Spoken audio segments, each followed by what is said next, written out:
have to be organized to fight for their liberation. GW Apparel, a clothing that speaks. Something for the kings, something for the queens. Visit uptsites.com and use promo code SLDG22 and receive 11% off your order. Peace. It's the Ticket Plug. We've been running an online ticket business for over a decade, and now we've created an easy way for you to do the same thing through our private ticket resale community. Joining our community will give you a way to flip your bread and generate profit income consistently. We provide you with all the tools, training, and resources needed to start your life-changing online ticket business. Zero experience needed. To join our ticket resale community, go to thetickettrap.com. Again, go to thetickettrap.com. That's thetickettrap.com. The Master's Table by DJ RP Beats and Sincere Love to God, now playing on the internet's #1 destination for true hip-hop. Introducing truthhiphop.com, a meticulously curated platform designed for connoisseurs seeking a superior quality of hip-hop.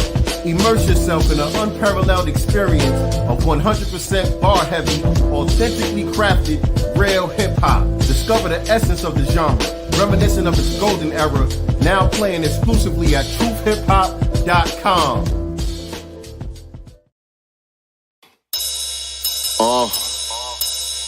Yeah, like that. Let's see what's in the God's mind. Listen. In the person of Sincere Love to God. I was about to say, you gonna hit it? I was about to say, you gonna hit that joint? I'm hitting it. Peace, family. Welcome to another episode of Sincere Love the Godcast. I am the God Sincere Love, and I am here with my lovely co-host, Nicety Girl. And this is the Black Business Showcase. Y'all know how we do it each and every Wednesday night, 9 p.m. Eastern Standard Time, 6 p.m. Pacific Time.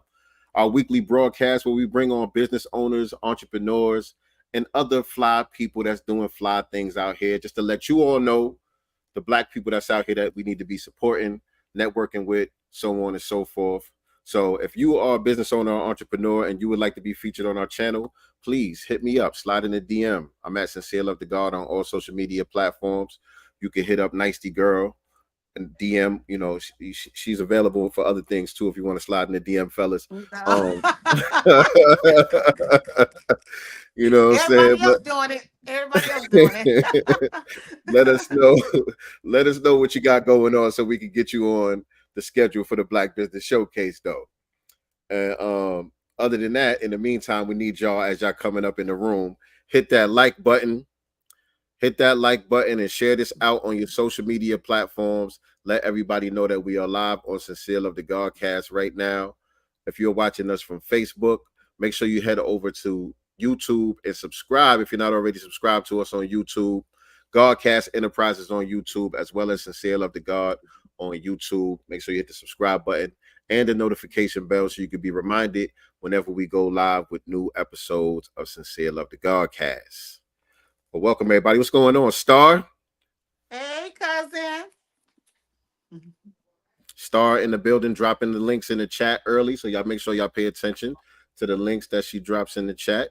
Real important stuff. You can go get that Master Elements clothing right now. You could go get that Pick Me Girl clothing at the Etsy shop and all of that right now too. Yep. Let's get it. So what's going on, Nicety? You good? I'm good. Am I freezing up or anything? No. You straight. Oh, Audio. Yeah, I'm good. I'm good. You know, the Black Business Showcase is my favorite that we do, and I'm excited about our guest tonight because I've looked at his movie twice, Surviving Lake Lanier. I've looked at it twice, so yeah, it's pretty dope movie. I like, you know, the people that he had on to kind of in the beginning to kind of gave the history, you know, of Oscarville and some other things like that, which we will get into once we introduce our guests. Yep. We're gonna get into all of that. So yeah, guys, y'all know, man, we always got a dynamic guest for y'all. And today, no exception. And so let me let y'all know what we got coming to the set, man. Founder of Full Circle Agency, retention, marketing, and advertising firm. Past and current clients include eBay, Lions Not Sheep, Tectonic, accubow, F.A.B. Defense, Tenikle, etc.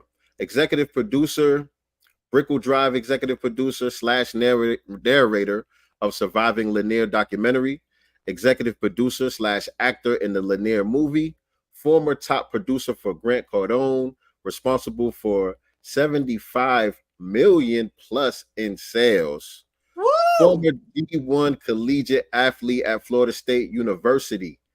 Welcome to the Godcast, everybody. Our guest for this evening, Mr. Mike Schill. Welcome to the Godcast, King. Peace, God. Hey, what's up? I'm excited to be here. Happy to bring that energy. And man, hey, listen, that intro was official now. I feel like we rocking, man. So Hey, I just sat up. I'm like, hey, let's bring this A game. So I appreciate y'all. Appreciate you for That's being all here. you. That's all Yes, you. A very, very impressive resume. Absolutely. We're gonna get into that 75 mil. We gotta talk about that 75 mil. What? Oh.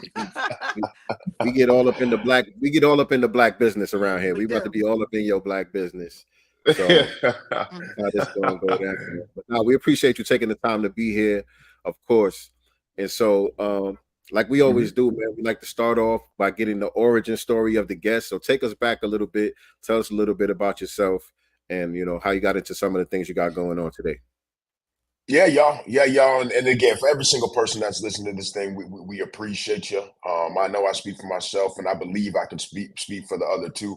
Your time is valuable. Our intention is never to waste it, and my intention is to make sure that I'm bringing some sort of value that can impact something that you got going on in your life. So, with that being said, my name is Mike Schill. CEO of Full Circle Agency.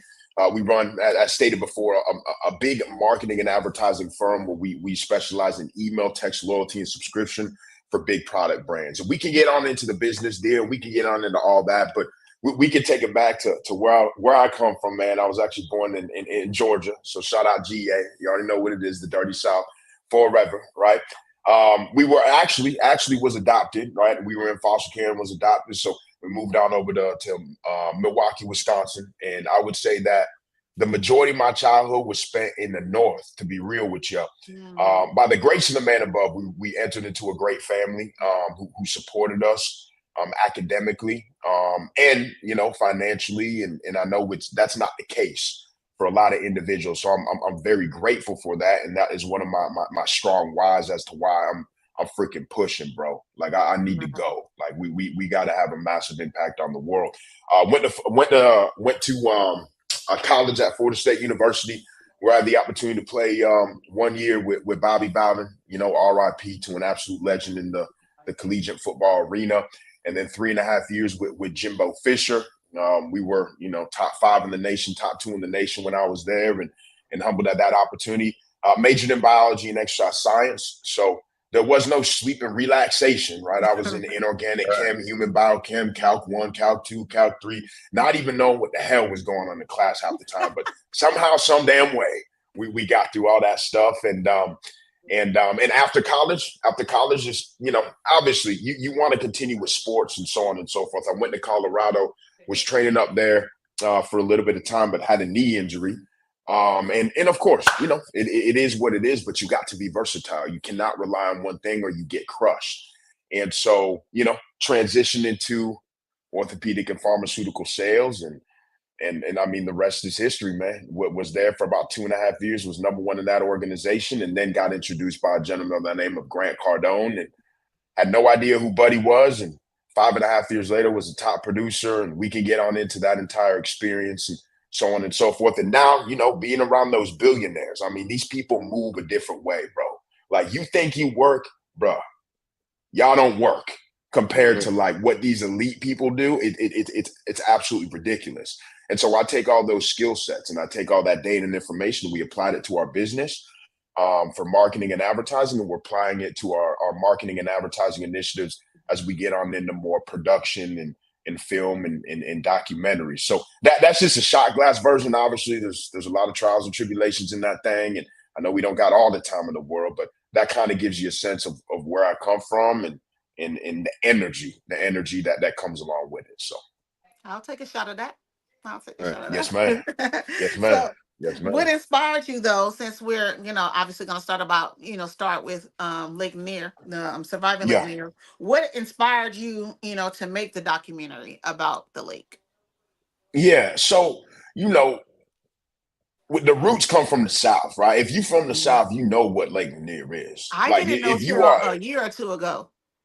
oh, for real now. Okay. Okay. Well, that's Mhm. good. At least I you didn't do, know. at I least you didn't know know for until the, I moved here. Yeah, I'm yeah. from New York though, but I moved to Georgia Okay. like 10 years ago. And as soon as I got down here, I'm like 30 minutes away from Lake Lanier.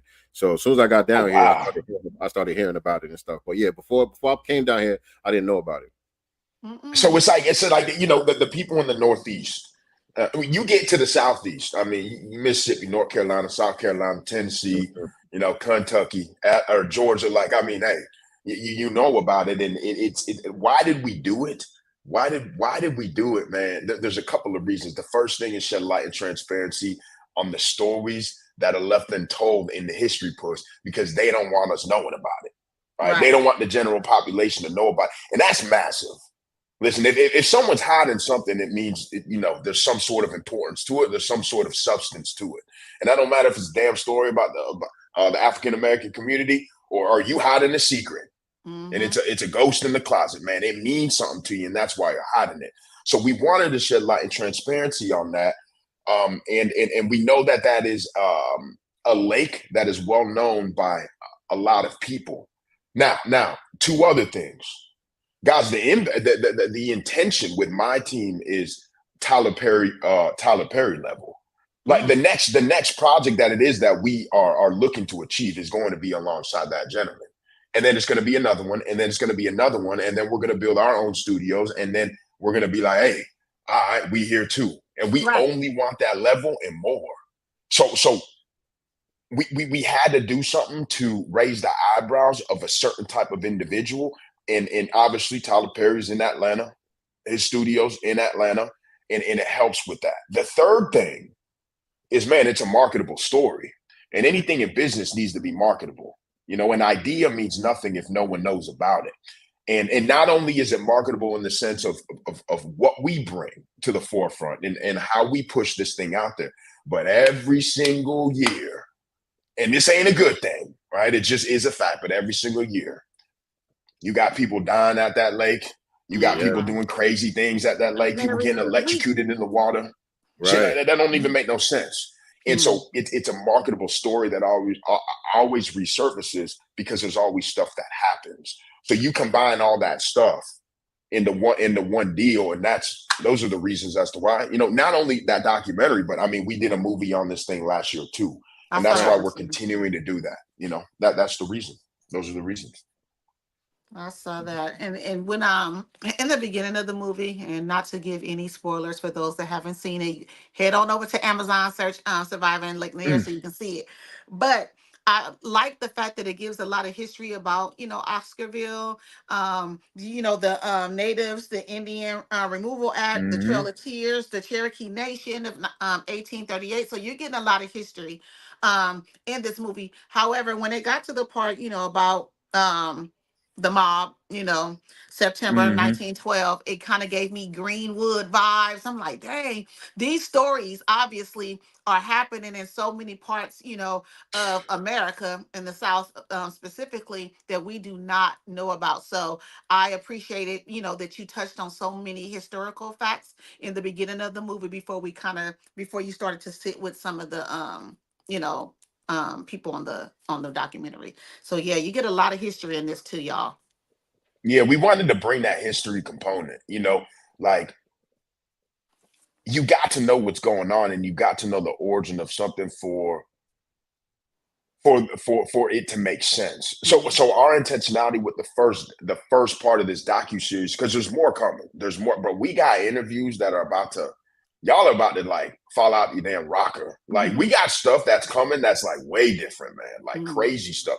But we needed to lay a foundation so people understand why, quote unquote, it's a haunted lake, or why, quote unquote, people see spirits, or why, quote unquote, Mhm. there's sightings of ghostly like individuals. Like, where's all that stuff coming from? And so that was our intentionality. Lay down the history, make sure people know, transition into a couple stories. And we got black, we got white, we got Yeah. people on both sides of this thing. Mhm. And we wanted Yeah. to make sure that we brought the whole dynamic, the Right. entire vantage point of Lake Lanier. So I appreciate you saying that. And that was our goal. That was our goal with the Yeah. first one. Yeah, That's totally. dope. And so we gotta connect some of these dots because Mhm. you're Yeah, an yeah. athlete, you're a biology major and all of that stuff. How did you even learn how to make a film? Like where'd that come into play at? Man, yeah, hey, Mhm. that right there is that's a good question, man. So I'm a firm believer, you got to speak stuff into existence. And there's certain things that I've always told myself and said out loud throughout my entire life that I know are going to happen. And when you say certain things and you just get that warm feeling inside and you already know, like, bro, this is finna happen. Like, this is what it is. This is destiny. Like, this is what it is. You So made up the your mind. movie thing and me straight up, me getting into the entertainment space, I already knew that was going to be the case. Now, how? Well, that just goes off based off networks. And what I would say is never break a bridge with Mhm. anybody. You never know what 2 years or 3 years or 4 years is going to look like and where those people mature to and how they can support you in the future. And so that's exactly what happened. I personally didn't go to school for making movies and films, right? But I built a strong enough power base and network of like-minded individuals, some of which were in that specific vertical. I have my strengths, right? The marketing, the camera ready, the just going, just off the cuff, no script, just rock. But they have their strengths too, as far as editing and casting and so on and so forth. So we merged the two together when I was approached initially by this, and it checked off all the boxes and it made sense. So what I would say is you can't do everything. And by no means did I do this thing by myself. There was like 70, 75 people on set Oh, at wow. any given time for the movie. And maybe like 15 to 22 people at any given time on set for the documentary. It was a collective force. We just so happened to be the ones that were running that thing, and so therefore, it was on us to make sure we were executing accordingly. Nice. Now, can you share some of the historical or personal stories that drew you specifically to want to do this story about Lake Lanier? Yeah, and when just so I understand that question, when you say that, what exactly do you mean by that? Just so I can understand it, just so Like, I answer it the being right way. from Georgia, not necessarily growing Yeah. up in Georgia, but was it because you heard all the stories, that was going on and was like, wait a minute, we need to, bring this out in the forefront. We see all these news articles and I see it. I'm in California. I'm in LA. Okay. But every time Yes, there's a ma'am. story weekly, it seems like, or monthly, about someone passing away at Lake Lanier, mysteriously. Hmm. Was that seeing those articles all the time or hearing about these stories like, you know what, we need to bring this to the forefront. We need to tell this story. What sparked that? Yeah, I mean, 1000% the origin of the South. That's huge. Obviously very well connected within the South and especially in the Georgia region, all the way from Atlanta to Valdosta, right? Like connected, Wow. and you hear these stories. You hear these stories, day in and day out. And you got to know also that Forsyth County is racist as hell. Is it? Like Is not what? was. Today? Today? Is right now. What, boy? Hey, listen, don't be riding around there at night. Yeah, it's gonna get Mm-mm. pulled over. Like it's Yes. just is what it is. It's the South, man. Like it's bro, listen, this is the South, man. It's like religion. You ain't gonna change somebody's religion just because you said don't do that. Hey, Right. change to something else.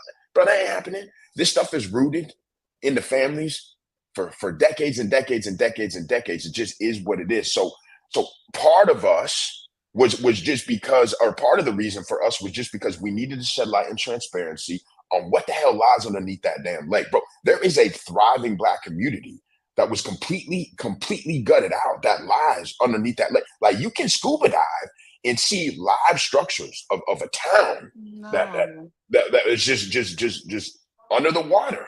And then before that was the Native Americans. Like so it's crazy. But the second reason as to why is because like where all that took place is still a very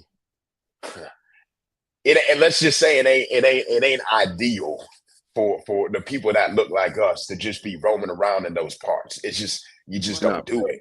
And so you compound those two things. If we didn't tell the story, no one would. Right. Like, that's it. And you made a massive point, bro. How many stories have happened like this throughout our history that we don't even know about? I guarantee it's thousands, The Devil's and that's Punch Bowl in scary. Mississippi, right? What, The Devil's man? Punch Bowl, that's another one that's underwater, It's just a lot. man, it's just Mhm. crazy. Kansas out there in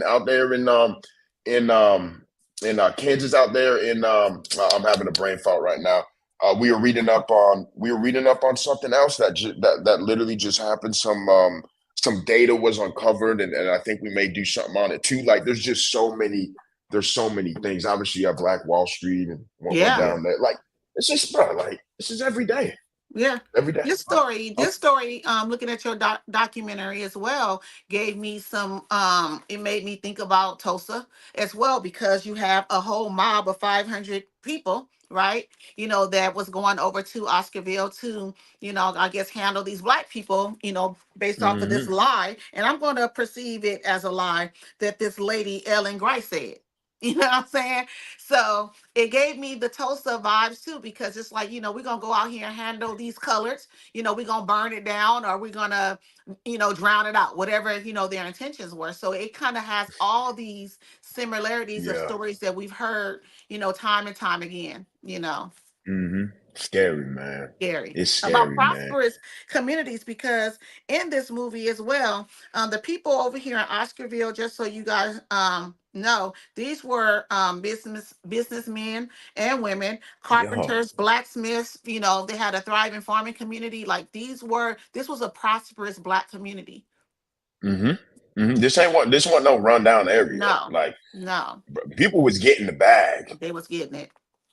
and still driven out, man. And it's crazy. Ain't it crazy that it's always the same story? The Always the same. same. And it's just the American story, bro. It's the American It's story. the American way. Yeah. I heard the history of UGA is kind of similar too. Where they built University of Georgia at. This was a thriving black community before they, basically gentrified that area and all of that too to put the college there.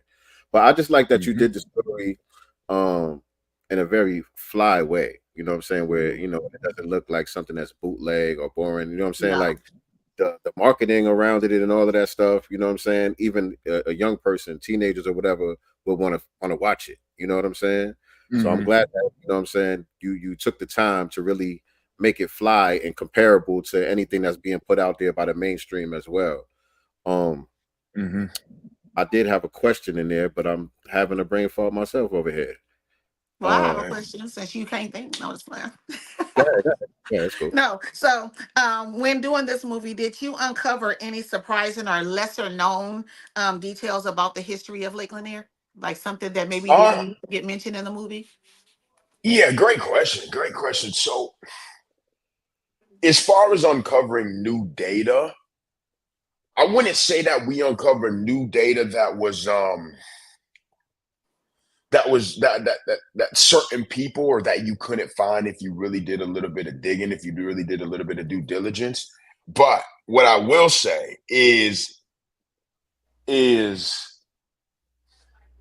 I don't even know if I can say this, but whatever, man. It don't matter. That's what makes this live. So check this out. The individuals, there's certain individuals within the documentary that have direct ties to the family where this happened. And On which side? so what? Which family? May Crow. Okay. Crow. So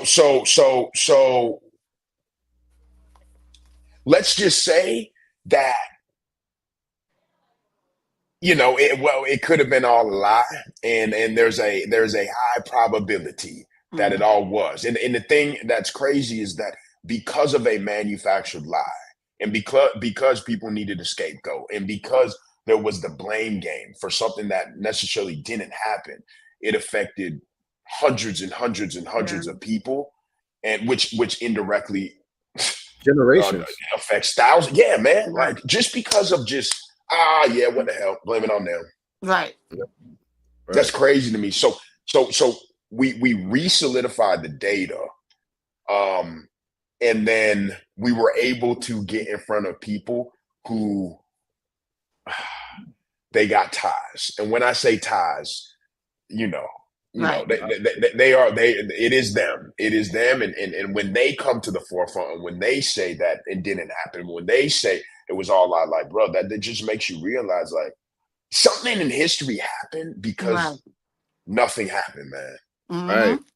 Same story, man. It's crazy, man. Same story, bro. Yeah, so I know what I wanted to ask you from the business side, you know, the difference in approach to making the documentary versus making the narrative, you know, as far as marketing it and as far as putting it together. Like, what was the difference in approach? Well, that's a good question, man. See, I like that. That's great. That's great. So y'all got to realize, right? We get into this business thing too. Y'all got to realize that marketing is senior to everything. It doesn't matter about your product. It doesn't matter if you have the best product. Who cares? It is not the best product that wins the game. It's the best known product that wins every game. And so, you know, you take that ideology and you pour that on into the projects that we're currently affiliated with, and that we're manufacturing while you and I are on this thing here today, right? And what I will say is this: from a movie side of things, we got a lot of traction with the movie because the poster took off. Okay, the poster took off, and we put out the poster first without us even having a damn script, y'all. Right? We just were like, fuck it. Throw this thing out there and see if it gets traction. If the thing gets traction, let's rock. All of a sudden, it got so much traction. We're like, damn. All right, we got it. Yeah, ain't no turning back. No. Now we're being held accountable by thousands and thousands and thousands and thousands of people to deliver on this thing. And so we did deliver on it. And then what we did is there were a lot of pay to play opportunities. Like, listen, we were on the Shade Room. We were on Baller Alert. We're on Georgia Followers. We're on 11 Alive News. We're all over that stuff. And yeah, you have to invest, but the ROI was absolutely profound to get in front of 26,000 eyeballs, then 26 million eyeballs, and another 30 million eyeballs, and another 7 million eyeballs. And it's just, when I see eyeballs to me equal dollar signs, because if I can hold your attention span for even a second, I can make an impact. And those who get impacted always keep coming back. Right. So that was the situation. That was the situation with the movie. With the documentary, we said we already got proof in the pudding. The only thing we need to double down on is getting on more platforms of people that look like us, and to do more collaborative type approaches as it relates to, you know, getting highly influential people talking about it, running Instagram lives, getting them to give us shout outs on their story, and so on and so forth. And so we started playing that game, because marketing a documentary and marketing a movie, it's the same thing, but your response from the general population is different. People are always down to watch a movie, right? To buy a documentary though, it's a little bit different. So we had to go harder. I was going to ask, is it the same audience? Is it the same target audience, even though it's the same story? Great question. Yeah, it isn't. It isn't. I feel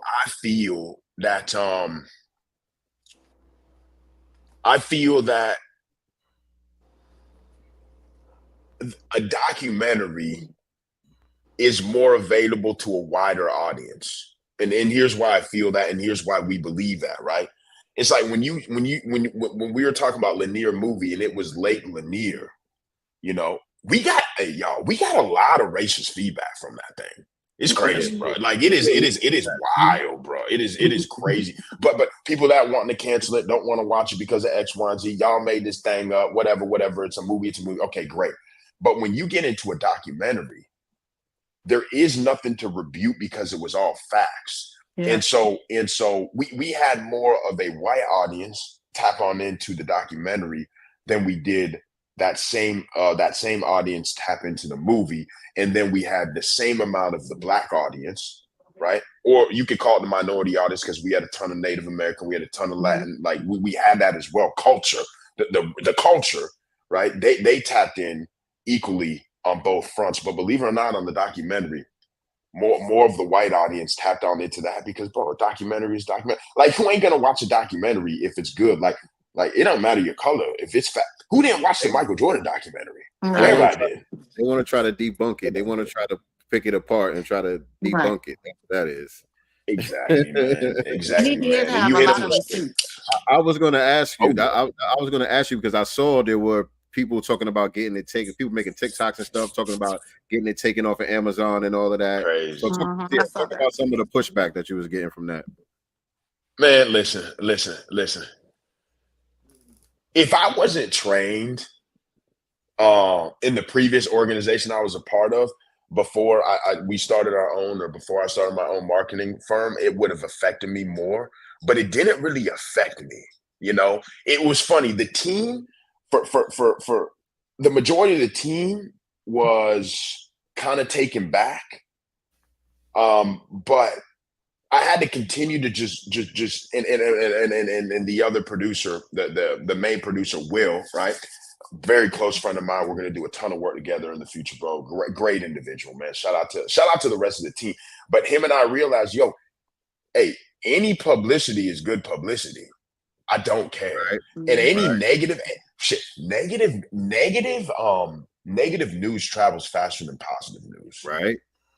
So fast. So when I started seeing all these people going off on cancel this thing, and then you got Larry and Bob and Tim saying the hell with them and all that shit. Hey, bro, I was like, bro, run that thing up. Get these people fired the hell up to the point where they want to watch this thing just to pick it down. And you know what? They paying my damn wallet while they doing so. At the same damn time. Hey. Yeah, and so it didn't matter. It didn't matter, man. I didn't really get offended by it. Actually, I wish we had more of it. Yeah, there you go. You know, create the storm. That made me want to see it. I'm not gonna lie. And then, of course, Lake Lanier. That's how I heard about it. Every week, or at least monthly. Something happens there. Like, I'm scared to go over that bridge. I've never been, but you know what I'm saying. And Sincere, he said he was going to the lake before he knew about it. He's been in the water. Right. Oh hell no! I ain't going no damn water now. I ain't going to. Boy, don't even tip that toe in though. I didn't know. Get dried in. I didn't know. You know, Kwame Brown, the ex-NFL player, not NFL, but NBA player. He was in Lake Lanier with his kids about 2 years ago when he kind of started popping out, you know, when he was, you know, going on his thing with Charlemagne the God and all that stuff. And so there was a time that he went live. It's probably 2-3 years ago. He went live. He rented a boat. He and his kids are out there. They're flipping into Lake Lanier, blah, blah, blah. He's having a good time. And he's live on Instagram. And it's a bunch of people in there telling him about Lake Lanier. This is literally like 3 years ago. And so he does the live. Maybe the next day he said, hey, everybody keeps telling me about this Lake Lanier. I don't know if I'm going back over there no more. I started reading the comments and I started to do my research. He said, me and my kids not going in there no more. And I say that to say, you have people right there in Georgia. He's from South Carolina originally, but living in Georgia. He didn't even know the history of Lake Lanier. So this is why this documentary and your movie is so important for people to know and hear the history and story behind it. Yes, man. That's crazy. That's crazy. He got his kids in there, man. That's crazy. He had his kids in it. I mean, they were having a good time flipping off the boat. And I'm like, he don't know about Lake Lanier? No, sir, man. It's all good, though. It's all good. Let me change gears a little bit, man. I want to get that CARDONE story. You know, how did that meeting come about? How did that meeting come about? And, you know, what role did you end up playing that led to that 75+ million in sales? Oh my God. All of that. Yeah, man. So, you know, I first got introduced to Grant Cardone at my previous job. And what I mean by that is this. There was a gentleman that was training on follow-up, which for y'all, follow-up is the most important sales secret of all time. It's not a matter of if, it's a matter of when, and you should follow up until you're dead. never stopped following up, never stopped providing value, right? And so we were selling back ordered and shorter meds to big freestanding medical facilities. And so we always had to follow up with the pharmacy buyer, the pharmacy coordinator, and the director of operations for any single hospital.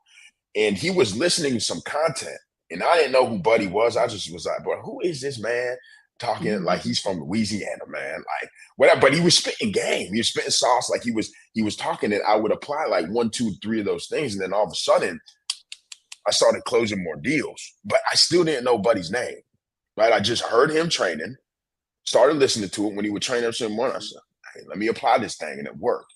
So you fast forward by the grace of the man above, and that individual, right, got an opportunity to work alongside him. Now, all this is in Miami, Florida. Right now I'm in Miami, Florida, and their office is in Aventura.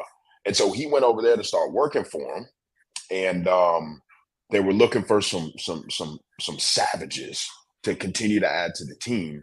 And they started reaching out to me. And believe it or not, I didn't even take that opportunity seriously for like 7 months. They were reaching out to me every single week. I was like, "Brian, I ain't work for this man. I don't know nothing about him. Like, I'm not bought in. Like, I'm gonna do me." But they got me. And when I walked into that office, it was a big aha moment. An aha moment in the sense of, oh, you think you know how to sell? Oh, you think you know how to work? Or you think you know business ops? Or you think you know how to rock with the elite, bruh? You don't know a damn thing. And I'll just never forget that interview and what was required on that interview. And then it was like, okay, bro, I need this. And it wasn't even about the job role. It was about the opportunity to learn and be exposed. Right. And we were always taught, right, data is the number one thing that keeps us from where it is we want to go. If we knew how to get everything, we would probably be a little bit farther than we all are today. And so when I knew that that was a beacon of data that otherwise I would never have access to, I jumped all in. And that was it, bro. I was in sales. And so just to paint the picture, sales is, bro, you're making 300, 400, 500 phone calls every single day. You're on the phone 5, 6 hours every single day. You're talking to business owners every single day, getting hung up on every single day, calling automotive, HVAC, solar, home restoration, roofing, decking, fencing, plumbing. And initially you're selling sales training. So who the hell, bro, people don't train.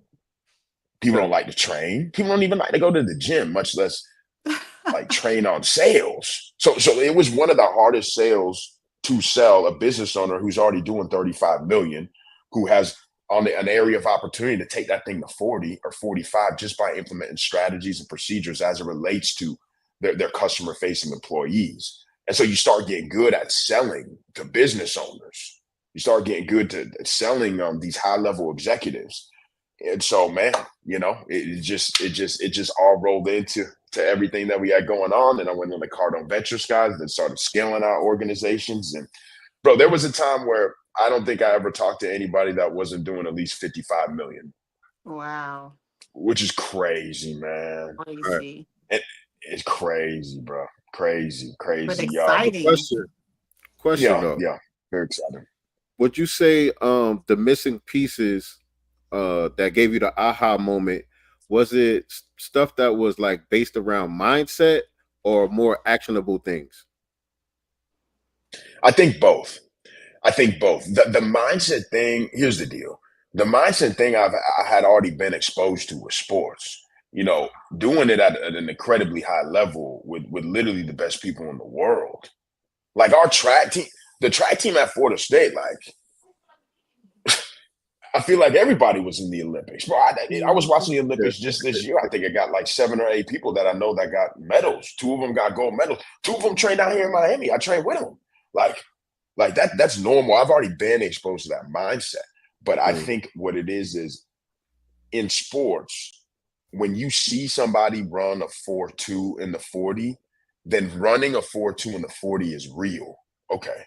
When we were raised, like when we were growing up, like having 25 multifamily properties, 25,000, AUM or assets under management paying you every single month, making acquisitions of 135 million, 145 million, merging and bolting on companies and rolling those things up and potentially selling them to Blackstone or KKR. Understand this, like all that stuff, bro. I didn't have any exposure to that.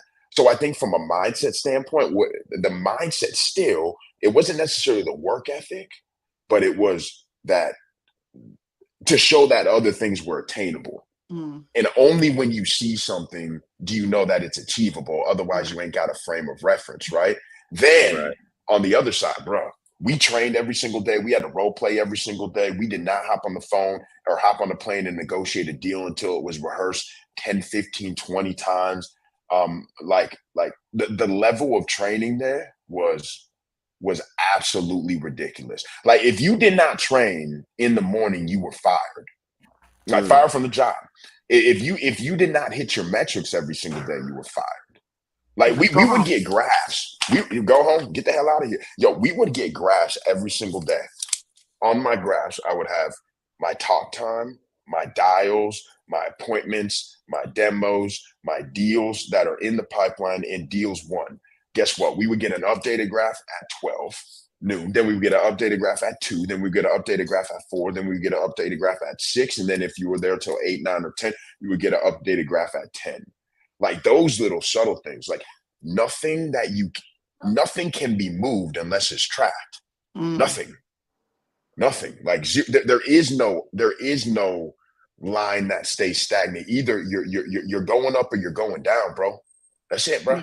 And seeing some of those principles applied to our day to day, that's where we got the tactical piece. So I would have to say that it was both, bro. It was exposure to what could be done, and then okay, here's how you go. Pull $25,000 out of someone on the phone. Go close 3 million, 4 million in a day. Go make 50, 60, 70K on a weekend. Like go do it. But how the hell do you do that? Right. Like we were taught how to do that, and then you start rolling into it. That's it. Yeah, you answered a few questions that I had there, man. Like, what were some of the principles that you brought from sports into the business world? And, was there a learning curve to getting over like maybe some self-doubt or, what do you call it? Imposter syndrome and things of that nature, walking into a situation where you have to close these big deals. Until you start closing the big deals, I mean, I would just imagine it's hard to even believe, like, is this me? I'm doing it. I'm the one that, you know what I'm saying? Got to get this done. But hey, you hit it dead on the head too, because listen, it took me, I'm not talking about setting appointments or being along there from a demo, right, to close, but it took me like 7.5 months until I closed my first big time deal from start to finish without the help and or assistance of anybody else. So you're talking 7.5 months of making 350 to 400 cold calls every single day. 7 months. So you know what I'm saying? So hell yeah, there's doubt. And hell yeah, there was a learning curve. But I know the damn shirt I was wearing, the pants I was wearing, the belt buckle I had on, the damn penny loafers that I had on. I know exactly where I was standing. I know the size of the contract. I know the exact company. They were actually in Canada. It was a tree company. The size of the contract was a $31,275 commitment, right? It was over the span of 3 years, right? Got them on $6K up front, right? And there was a reoccurring monthly. And I remember when that happened, I said, I can do this. Bet. Yeah, right. Yeah. And then once that happened, it was over. It was over, man. But it took time to see, man. It took time to see. That shit was hard, man. I'm not even gonna lie to you. Very hard. Very hard. Very hard. Now, from a coaching perspective, what are some of the main blocks and hurdles that you run into that's trying to help people overcome to get to the next level in their business? Yeah. Like it's funny. It's funny that everything starts with mindset. And you cannot You cannot make a change externally until a change internally takes place. You can't do it. Can't do it, can't do it, can't force it. No matter what you say, how you say it, it all starts here, right? So, I've got a marketing and advertising firm. I've got my own people, right? We've got movies, we've got documentaries, the whole 9 yards, right? But what I also have is a community, and it's a community of entrepreneurs and salesmen and women who are striving to get to the next level. And by no means do I have everything figured out. I'm on like chapter 2 of a book of like 455 chapters, and I'm chasing 12 billion. I will build a $12 billion brand before I'm done. I guarantee it. I guarantee it, right? I'm not there, right? And so I don't say that I'm there in our community, but I've had exposure to You some gotta high level go. individuals. We've been doing something. And so the first thing is the mindset. The first thing is the mindset. It's hard out there. It's real out there. The streets are live. Competitive. Especially as an Mhm. entrepreneur, especially when you don't got to rely, when you cannot rely on somebody, you got to rely on your damn self. And it is real. And so the first thing as far as overcoming is the mindset, man. You got to expect that this thing is not going to be fun. And you got to Mhm. expect that you're going to want to quit. And you're probably going to want to tell yourself to quit 3, 4, 5, 6, 7 times each and every single day. There's going to be about 10 things bad that happen. You're going to get hung up on. The deals that you think are going to take place are not going to happen. What you think is going to take 3 months will take 9, right? What you think is going to take 9 will take 3 years in the beginning. And so just being able to overcome that's the first thing. And then the second thing is an actual process. Like there's a process to marketing and advertising. There's a process. There's intention with there's a process to picking up the damn phone, right? You got your Mhm. meet and greet, you got your fact finding, you got your overcoming objections, you got your pitch, you got stating your major claim, you got more objections to overcome. Then you got to set an appointment. Then you got to get them to show up. Then there's follow-up process to get them to show up on the appointment. Then you open up the appointment and the demonstration. Then you got your qualifying questions on demonstration. Then you got to go into your presentation, feature, advantage, and benefit. Then you got to ask trial closes. Then you got to get to negotiations. Then you transition to the close. Bro, do you understand how much that is? Ain't I'm nobody know that. exhausted. I'm just, Ain't nobody know that, woo. right? So the process, that's the second thing, because everybody's shooting from the hip. And Mhm. I try to run the same play, no matter if I'm talking to Ashley Furniture, which by the way, it took me 3 years to close Ashley Furniture, 3 damn years to close them. Or I'm talking to, a company that's a $2 million company, and we can close the deal tomorrow. I'm using the same process because I'm only going to control the only things that I can stress on are the things that I can control. And there's a lot of stuff in business that you cannot control, but the stuff that you can control, shit, you better get control and do the exact same thing every single time. So you have some sort of stability. So those are the two things. It's mindset, but then it's also process, man. Mhm. It's process, you know?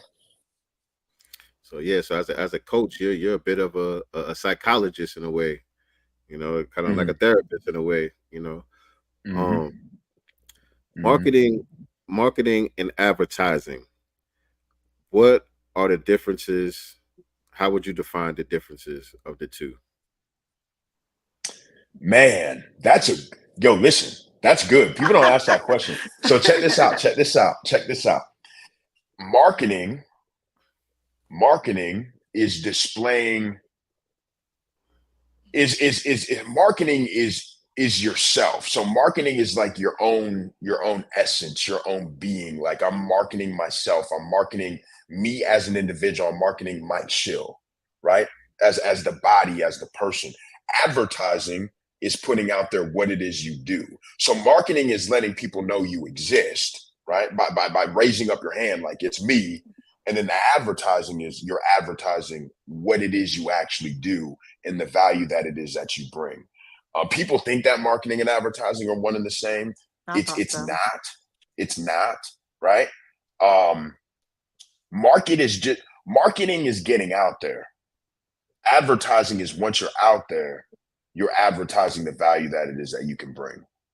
You So know, basically, you're so selling it. When you're advertising, you're selling it. You're closing the deal in a way, like mhm. Yeah, it's like At least getting people in the funnel. at least right. yeah, it's like getting people in the funnel. It's like when McDonald's advertises that they got that new Big Mac, right? I think it's like chicken or something like that. I ain't be eating Yeah, that stuff right now. I I gotta keep don't it play with tight. I gotta that. keep it right. But bro, you see it on commercials, Right. like that right there is advertising that new Big Mac. But the marketing is the golden arches that are on every street corner. Mm. Completely two different things. Completely two different things. It's just, damn it, I'm here, and then damn it, this is what we got. But Mhm. first, I'm here. So that's kind of how I see the marketing and advertising. So marketing falls under creating the brand recognition. You know, your Hell yeah. logo, your colors, you know, the fonts that you use, so that people are familiar with the brand. You know what I'm saying? That's the marketing aspect. And the advertising aspect would be basically, I guess, the pitch. Yeah, the Pitching. product, the value that you bring. Product. Yeah. Mm-hmm.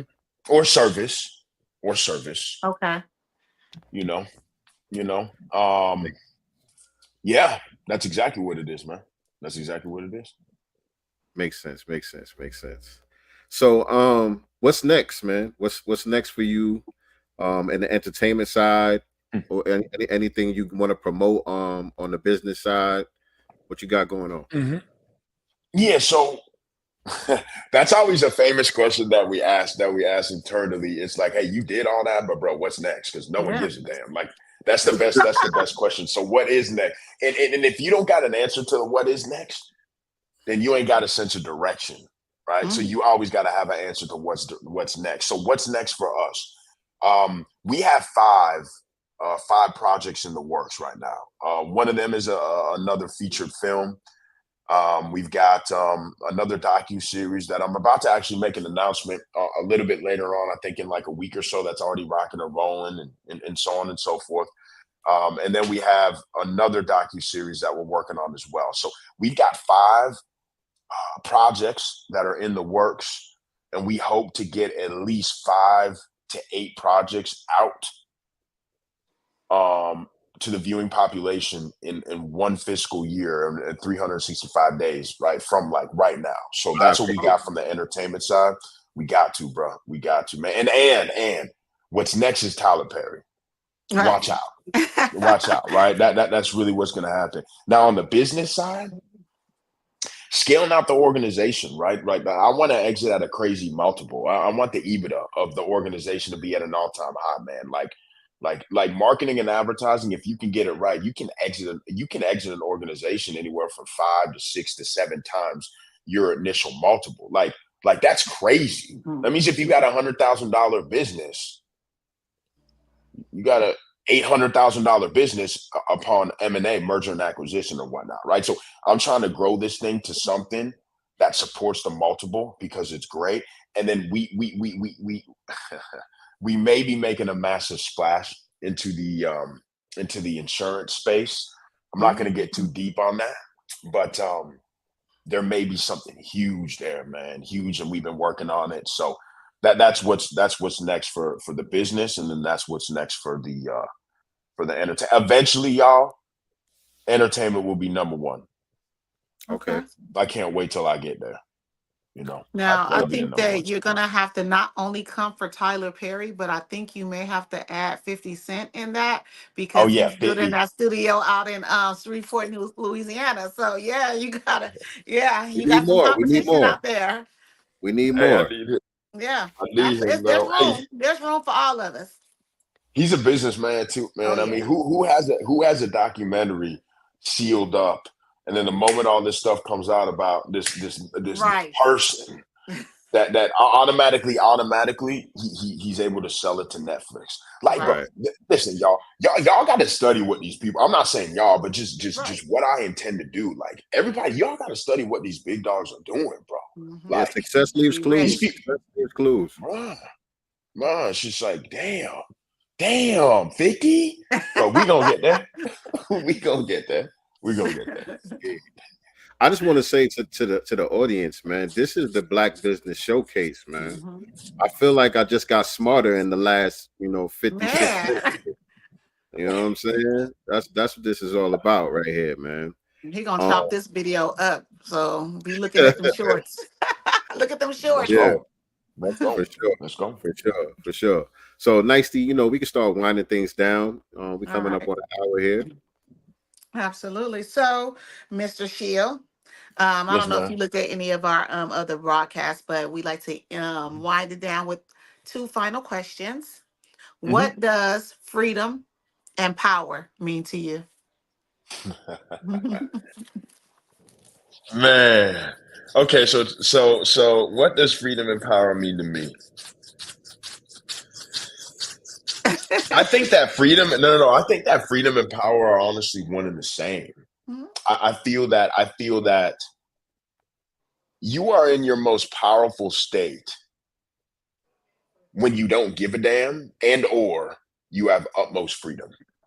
Mm, To be honest with you, the most feared person on the football field is the man who gives zero you know what's about hitting somebody in the damn jaw, even if he knocks his own damn self out.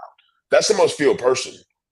That is also the most powerful person on the field because everybody knows that buddy don't give a damn. And therefore, bro, watch out because he's coming. It's the same situation in life. I feel that freedom and power are honestly one and the same. Now, what is that definition to me? Well, for me, yes, it's not having to make decisions based off money or anything like that. Like I get all that, and that's the cliche thing. But for me, ultimate freedom is when I can have worldwide impact. Because that right there, bro, is like I write down every single morning to be a New York Times bestselling author on the cover of Forbes magazine. Worth 12 billion. I'm definitely going to be living in New York City, right, in a penthouse overlooking Central Park. That's the best view in United States of America. There is nothing better, right? Um, to be able to help 10 million foster kids find homes, right? To be owner of a baseball team and our football team, right? To have 25,000 AUM paying me every single damn month to be an entertainment mogul, to be an incredible father, and that when I die, that every single news channel stops. I don't give a damn what country it's in, and they say that I passed because we're having that type of impact. So when I hit that level, that's my ultimate freedom. Until then, let's roll, bro. let's roll. Let's work. Get to work. Yeah, man. We got to, That's bro. what's up. We got, I mean, That's what's up. And before we do this last thing, I was on your live earlier. Oh yeah, You, you were asking people to type a number 1 to join a coaching session. A coaching session. Is that something you want to promote? Yeah, man. Hey, I appreciate that. I appreciate you having on that live, man. That was cool to see you in there, Oh man. yeah. That's awesome. So I, for the community. So I have a community on Circle. It's called The Table, and it's for anybody and anything who's customer facing. Whether you own a business, you're in sales, you're in marketing, you're in advertising, and you need that accountability group, and you need maybe some sort of direction. And so what I'm doing is I'm providing coaching calls, and we do them every single week in the circle. Sometimes it's 2 times. Once a week, it's a topic. Today was negotiations of big contracts, right? We had about like 45 or 50 people on the call. Then what we typically do is we do a Q&A call, right? Where we just go back and forth and questions and whatnot. And so throughout the entire month, this month is October, I'm just opening that thing up for $1. Right. So all that coaching, all that accountability, all that networking for an entire $1. Now, people that continue to move forward, it goes to $47, per month. It's no, I live in Miami, man. I can't even get 2 cappuccinos here, or what they call a café con leche, Yeah. because yo puedo dar para yo también. Like we can See. speak Spanish too. It's easy. And listen, I can't even buy that for $47. Damn. Right. So it's $47 for all that data and all that information each and every single month. But for the entire month of October, I was just opening it up for $1. And bro, it's just to give back that data and give back that information. So anybody that hears this, yo, shoot me a DM on social media or whatnot. Just say, hey, I heard something about $1. And even if it's past this month, like I'll honor that for an entire month. Like bro, the sauce is so nasty, bro. You're gonna learn something on the first call that's gonna change the game for you. Like it's game And over. So also, that's what I was talking about. right. I also dropped the link in the chat for you guys who are watching live. If you're interested to jump on one of those coaching calls, it's $1 for the first month. So the link is in the chat right there, and I'll add the link to the description of the video as well after we get off the live. But or like you said, follow my guy on Instagram and all of that. Send him a DM if you want to get down. What's your Instagram, by the way? Yeah, so my Instagram is Mike. then Mike. Yeah, it's at Mike Schill _. So MIKE, and then it's S as in Sam, C as in cat, H as in hat, ILL as in Larry, and then _.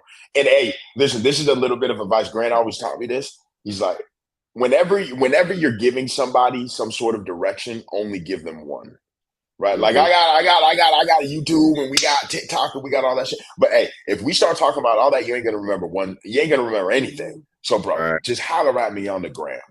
Just holler at me on the gram. That's it. There you go. Keep it simple. That's a jewel right there too. That's a jewel right there. And so lastly, let me put you up here on the Summer Jam screen, bro. Right now, you have the microphone. The entire Black community is listening. What parting words would you like to leave us with tonight? Listen, to my people out there, to the community, man, we are so strong and we are so powerful.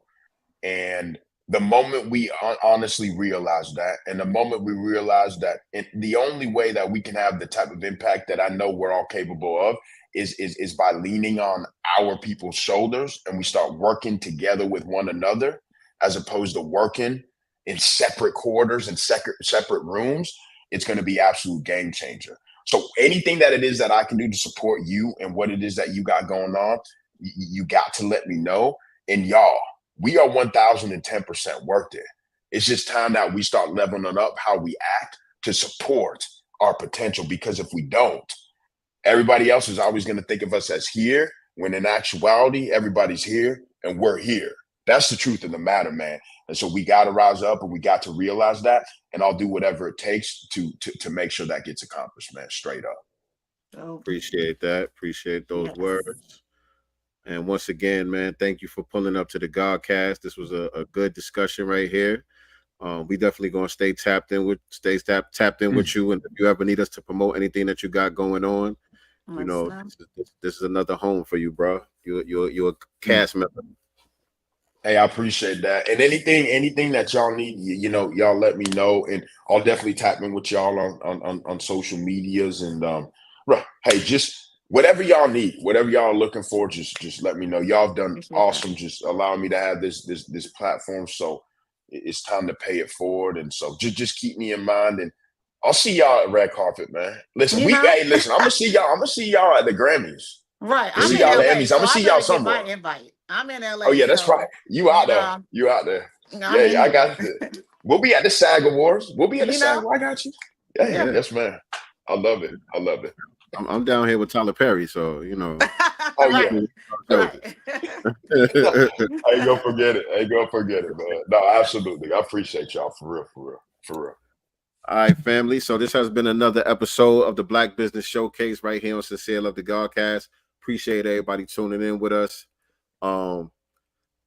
Always remember, family, we are not the master teachers, but we are the master students and signal boosters for the voices of the new Black media. We are out of here. Peace and Black love. Peace. Yeah.